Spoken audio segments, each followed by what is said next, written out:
બનાસકાંઠા જિલ્લામાં સ્થાનિક સ્વરાજ્યની ચૂંટણીનો માહોલ જામ્યો છે। જિલ્લાના મુખ્ય મથક પાલનપુર નગરપાલિકાની ચૂંટણી માટે ઉમેદવારી ફોર્મ ભરવાની પ્રક્રિયા શરૂ થઈ ગઈ છે।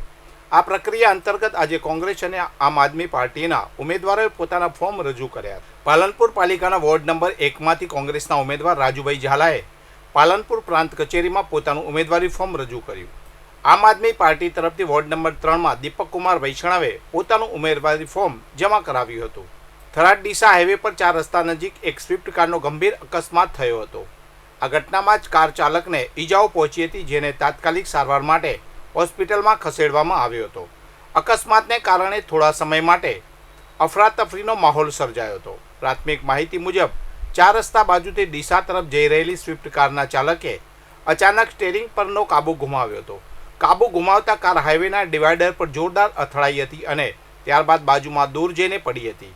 અકસ્માતની જાણ થતાં જ ઘટના સ્થળે સ્થાનિક લોકોના ટોળા ઉમટી પડ્યા હતા।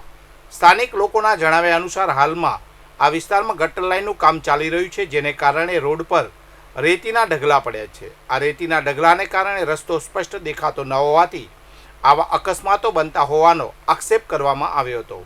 ખેરાલુ અર્બન હેલ્થ સેન્ટર દ્વારા શહેરની 14 વર્ષીય બાળકીઓને HPV રસી આપવામાં આવી છે। આ વેક્સિન કાર્યક્રમ ડોક્ટર જગદીશ પ્રજાપતિની દેખરેખ હેઠળ યોજાયો હતો। સરકાર દ્વારા ભલામણ કરાયેલી HPV રસી પેપિલોમા વાયરસથી થતા કેન્સર અને જનાંગનામાં થતા મસાને અટકાવવામાં મદદરૂપ થાય છે।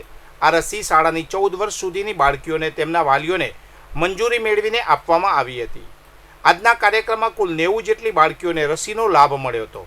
ડોક્ટર જગદીશ પ્રજાપતિએ રસીકરણ અંગે માતા પિતામાં રહેલી શંકાઓ દૂર કરવાનો પ્રયાસ કર્યો હતો। તેમણે વાલીઓને ખાતરી આપી હતી કે આ રસી સંપૂર્ણપણે સલામત છે। વડનગર સ્થિત હાટકેશ્વર મંદિરના પવિત્ર પાટાગણમાં પિતૃ મોક્ષાર્થે શ્રીમદ ભાગવત કથા સપ્તાહ જ્ઞાનનું યજ્ઞનું આયોજન કરવામાં આવ્યું છે। આ કથા 4 એપ્રિલ 2026થી 10 એપ્રિલ 2026 સુધી યોજાઈ રહી છે। યુવા કથાકાર શાસ્ત્રીજી મહારાજ સત્યમ કુમાર વડનગરવાળા દ્વારા તેમનું વક્તવ્ય આપવામાં આવી રહ્યું છે। આ ભવ્ય સપ્તાહનું આયોજન પાર્વતીબેન ગોરધનભાઈ કેશવલાલ વાળંદ દ્વારા કરવામાં આવ્યું છે।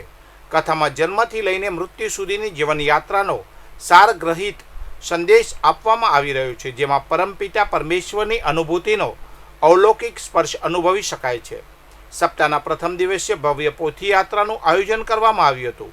તેમાં મહિલાઓ, બાળકો અને યુવાનો મોટી સંખ્યામાં જોડાયા હતા, જેને કારણે ભક્તિમય વાતાવરણ સર્જાયું હતું।